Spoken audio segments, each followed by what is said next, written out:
ఈ దేశ నిర్మాణం చేసినటువంటి క్రైస్తవ సమాజం, ఈ దేశ నిర్మాణం చేసినటువంటి క్రైస్తవ సమాజం కలలుగన్నటువంటి రాజ్యం స్క్రీన్ మీద మీకు కనిపిస్తా ఉంది. 1807లో abolishment of the slavery act నీ రాజు తీసుకొచ్చాడు. జోగిని అనే వ్యవస్థను కూల్చడానికి నీ రాజు తీసుకొచ్చాడు. 1930లో ముత్తులక్ష్మిరెడ్డిని నిలబెట్టి మెడ్రాస్ లెజిస్లేటివ్ కౌన్సిల్లో ఈ దేవదాసి వ్యవస్థను నాశనం చేయటానికి, దాన్ని తీసి పారేయండి అని పిల్లు పెట్టింది. నీ రాజు పంపగా వచ్చిన వ్యక్తులు ఆంధ్ర జోగిని యాక్ట్ మనం తీసుకొచ్చాం. ఇంగ్లీష్ ఎడ్యుకేషన్ ఫర్ ఎవ్రీబడి, ప్రతి ఒక్కరికి 1835 మనం తీసుకొచ్చాం. 1795 రైట్ టు ప్రాపర్టీ, అంతకుముందు ఎవరు భూములు కొనటానికి లేదు.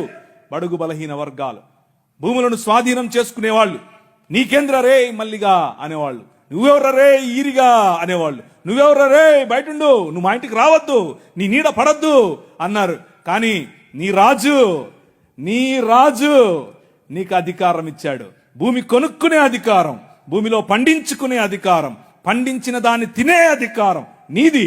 అంతకు ముందేమయ్యేది, భూమి తీసుకుని కష్టపడి మంచిగా పనిచేసి ఇంత పండు వండిన తర్వాత వస్తాడు అయ్యగారు, ఏట్రా ఇది ఏటి బాబండింది, అమ్మగారి కాలంటే ఇచ్చిరాపో అంటే నోరు మూసుకొని ఇవ్వాలి అంతే.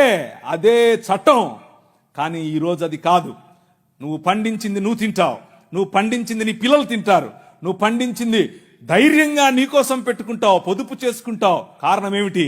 నీ రాజు, రాజులకు రాజు, ప్రభువులకు ప్రభువు, కైసర్ అగస్తస్ మరియు కైసర్ తిబేరియస్ల ప్రతినిధి అయిన పిలాతు ముందు నిలబడుకొని నా రాజ్యము నీ రాజ్యము లాంటిది కాదని చెప్పాడే ఆ రాజు. Right to property, right to education, abolishing killing children. చిన్న పిల్లలను కొనుక్కొని వెళ్ళేవాళ్ళు. రాజమండ్రి ఆయన ఒకసారి రాశారు, ఈ దాన్ని ఏమంటారు, కాటన్ గారు ఆయనకు రాసినటువంటి, కాటన్ గారి గురించి రాసినటువంటి పత్రిక ఒక పుస్తకంలో ఇలా రాసిందట. ఏంటంటే వాళ్ళ ఇంట్లో పనిచేసేటట్టు ఒక ఆయమను వచ్చి ఒక ₹1 ఇవ్వమ్మా అని అడిగింది. ఆ రోజుల్లో ₹1 ఎందుకమ్మా అంటే, నేను వెళ్ళి రాజమండ్రిలో ఒక ఆడపిల్లను కొనుక్కొచ్చుకుంటాను అంటుంది. ఏంటి కొనుక్కొచ్చుకుంటావా? ఎందుకు? అది మన పరిస్థితి ఆ రోజుల్లో. పిల్లలు నమ్ముకునేటటువంటి బతుకులు, తినటానికి లేని బతుకులు, పిల్లలు నమ్ముకునేటటువంటి బతుకుల నుండి నీ రాజు, నువ్వు అమ్మటానికి వీలు లేదు, నువ్వు చంపటానికి వీలు లేదు. నిర్మాణం కట్టాలంటే పిల్లల్ని చంపరారు, ఏదైనా రోడ్డు వేయాలంటే పిల్లల్ని చంపుతారు, రక్తం పడాలంటారు. ఇలా పిల్లలను, మన పిల్లలను చంపుతూ ఉంటే ఆపింది నీ రాజు. Right to education 1913. నువ్వు పెళ్లి చేసుకుంటే నీ భార్య 7 రాత్రులు బ్రాహ్మణుడితో పడుకోవాలి. ఇది ఈ దేశ చట్టం. నువ్వు నల్లగా ఉన్నావట, నీకు దాన్ని ఏమంటారు, బట్టతలు ఉందంట, రింగులు ఎంటుకలు ఉన్నాయంట, కాబట్టి నువ్వు దాసుడివి, దస్యుడివి, నువ్వు రాక్షసుడివి, నువ్వు మ్లేచ్ఛుడివి. కాబట్టి నీ జీవితాన్ని మార్చాలంటే, కాబట్టి నీ వంశాలు మంచిగా మారాలంటే బ్రాహ్మణుడితో నీ భార్య పడుకోవాలి. కలిగే పిల్లలు ఎలా ఉంటారు? అప్పుడు ఆర్యీకరణ జరుగుతుంది. కృణ్వంతో విశ్వమార్యం అన్నారు. అంటే అర్థం ఏంటి? ఈ ప్రపంచం మొత్తాన్ని కూడా ఆర్యీకరణ చేయాలి అన్నది వారి రాజ్య కళ.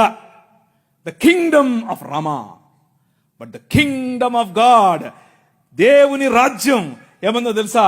ఎవరితో పడుకోవక్కర్లేదు. My blood is enough, I will cleanse you from all sin. ప్రతి పాపము నుండి యేసు రక్తము నిన్ను కడిగి పరిశుద్ధునిగా చేస్తుంది. ఎవరి దగ్గర పడుకోవక్కర్లేదు. మనం ఈ దేశానికి ఒక చట్టం ఇచ్చాం. ఏం చట్టం ఇచ్చాం? 1819లో. ఇదంతా నేను సుత్తి కొడుతున్నా అనుకున్నారా? చట్టం ఇది. ఒక్కసారి చరిత్ర తిరిగేయండి. ఇదంతా నీ రాజు చేశాడు ఈ దేశానికి. నీ రాజు తీసుకొచ్చాడు. నల్లట్ట పుస్తకం మోసుకొచ్చినోళ్ళు కష్టపడి పిల్లులు వేసి, రిట్ పిటిషన్లు వేసి, నిలబడి కొట్లాడి నీకు ఇచ్చిన హక్కిది. That is the kingdom of God. No discrimination, right to sit, abolishing child marriages. ఇలా చెప్పుకుంటూ పోతే ఎన్ని చట్టాలు చేశాం మనం. రైలు మనది, పోస్ట్ ఆఫీస్ మనది, IAS తెచ్చింది మనం, IPS తెచ్చింది మనం. తెలుగు భాషను మ్లేచ్ఛ భాష అన్నారు.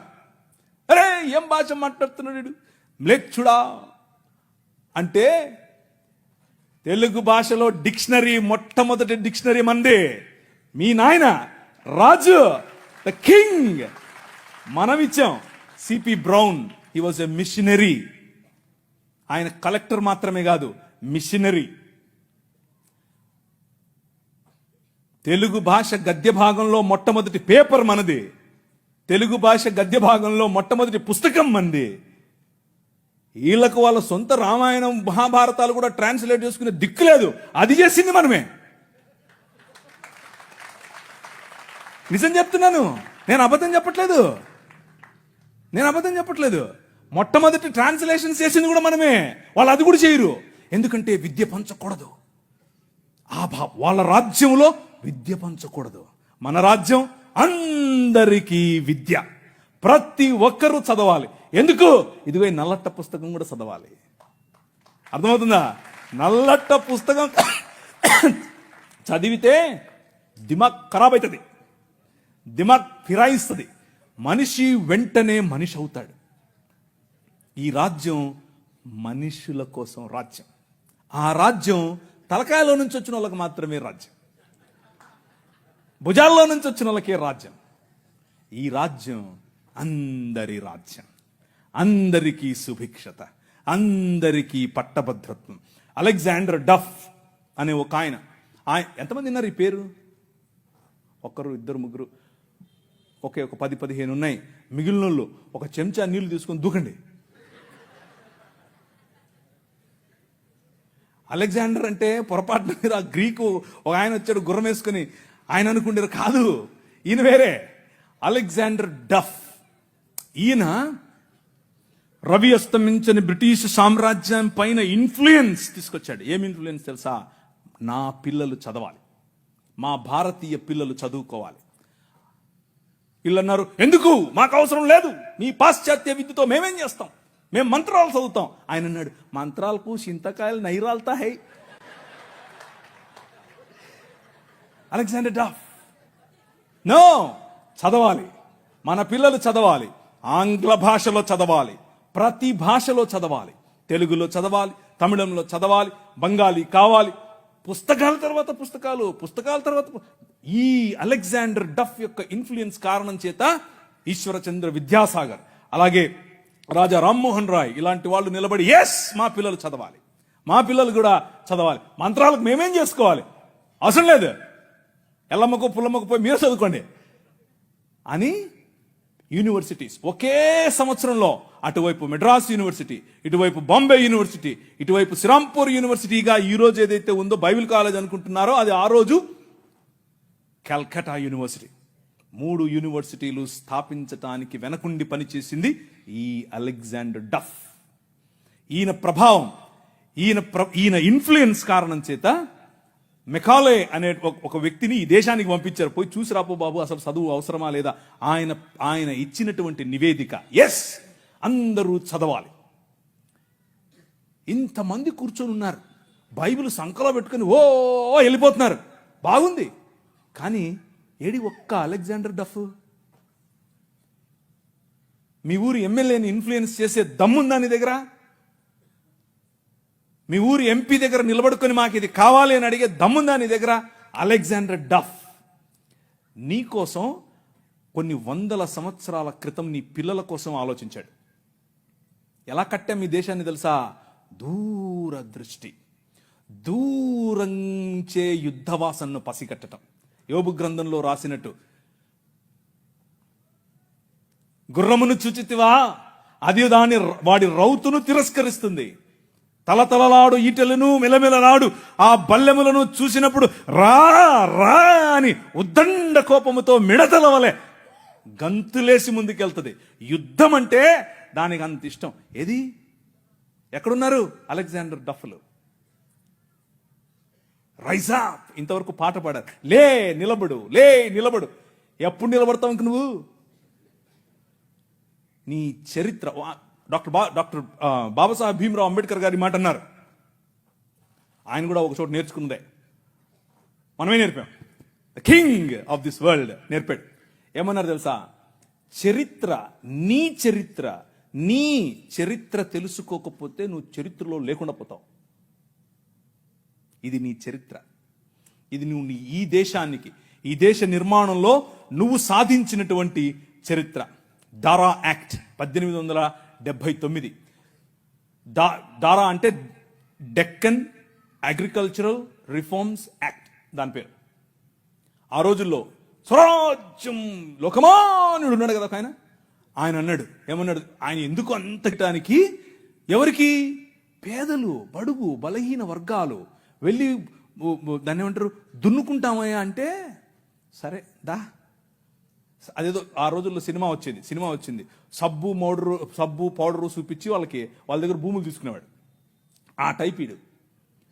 అలా చేస్తూ ఉంటే క్రైస్తవ మిషనరీలు అప్పుడున్నటువంటి డెక్కన్ ప్రాంతానికి రాజు అయినటువంటి హైదరాబాద్ హయాంలో వాళ్ళ దగ్గరికి వెళ్ళి ఇన్ఫ్లుయెన్స్ చేసి, నో అలా కాదు, అలా ఉండడానికి వీల్లేదు, దే ఆర్ పెసెంట్స్, వాళ్ళకి అంతంత వడ్డీకి రుణాలు ఇస్తే వాళ్ళు ఎట్లా కడతారు, వాళ్ళు ఎలాగూ కట్టలేరు, కాబట్టి డబ్బులేమో ఇచ్చేసి వాళ్ళు కట్టలేని పక్షంలో వాళ్ళ భూములు తీసుకోవటం ఏంటిది?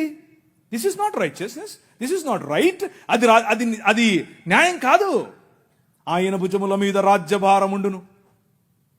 ఆయన భుజములు ఎక్కడ, ఫ్రిడ్జ్లో పెట్టొచ్చుంటాడా? నువ్వే. దిస్ ఈజ్ హిస్ బాడీ, ఇది ఆయన శరీరం, ఆయన భుజములు ఇక్కడే ఉన్నాయి. ఆ రోజు వాళ్ళు గుర్తించారు, అది నా బాధ్యత అని గుర్తించి వాళ్ళకి 25 పైసల కంటే ఎక్కువ వడ్డీకి రుణం ఇవ్వటానికి వీల్లేదు అని యాక్ట్ చేశారు. ఈ రోజు కూడా అది అలాగే అమల్లో ఉంది. దాట్ ఈజ్ యువర్ కింగ్, నీ రాజు అది. ఈ దేశాన్ని అలా నిర్మించాడు. శామ్ అగింబాటమ్ అనే ఒక ఆయన గ్రీన్ రెవల్యూషన్ ఈ దేశానికి తీసుకొచ్చాడు. ఓ ఆవులు, మేము దాన్ని నిమురుతాం, మేము దాన్ని పూస్తాం, మేము దాన్ని కడుగుతాం అనేవాళ్ళు. కొంతమంది సిమ్ కార్డు బాబాలు ఉన్నారు, ఈ మాటలే అంటుంటారు. వాళ్ళకి చేతకాల ఎట్లా ఆవులు పెంచాలి, ఎట్లా డైరీ ఫామ్ తీసుకురావాలి, ఎట్లా అగ్రికల్చర్ చేయాలి, మేము నిమురుతూ ఉంటాం, మాకు అదే కావాలన్నారు. కానీ ఏం చేయాల, చూస్తూ ఉన్నారు ఊరికే. కానీ శామ్ అగింబాటమ్ చూశాడు, ఊరికే నిమర్లా పనిచేశాడు. ఎందుకో తెలుసా? యువర్ కింగ్, నీ రాజు భావజాలం వేరు. ఊరికే దాన్ని పట్టుకోనేది కాదు ఆయన రాజ్యం. దాని ద్వారా అనేకులకు ఉపాధి, దాని ద్వారా అనేక కుటుంబాలు బాగుపడాలి, అనేక కుటుంబాలు నూతనపరచబడాలి.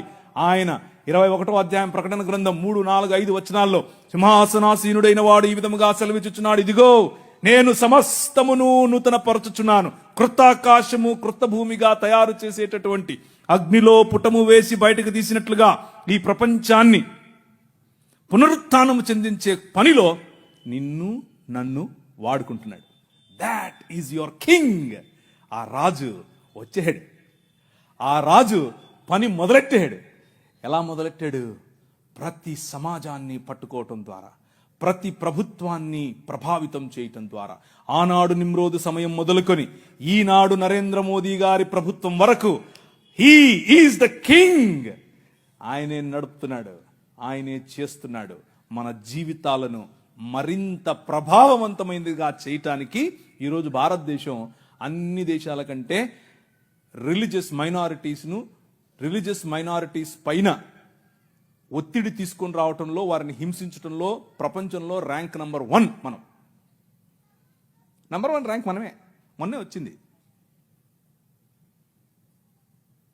రిలీజియస్ మైనారిటీస్ అంటే మనలను హింసించటంలో భారతదేశం నంబర్ 1. పాకిస్తాన్ కాదు, ఆఫ్ఘనిస్తాన్ కాదు, సోమాలియా కాదు, ఎవరు కాదు, భారతదేశమే. చచ్చిపోయిన వాళ్ళను కూడా గుంత తవ్వి బయటకు తీస్తున్నారు ఛత్తీస్గఢ్లో. ఎందుకు చేస్తున్నారో తెలుసా? ఇదంతా భయం.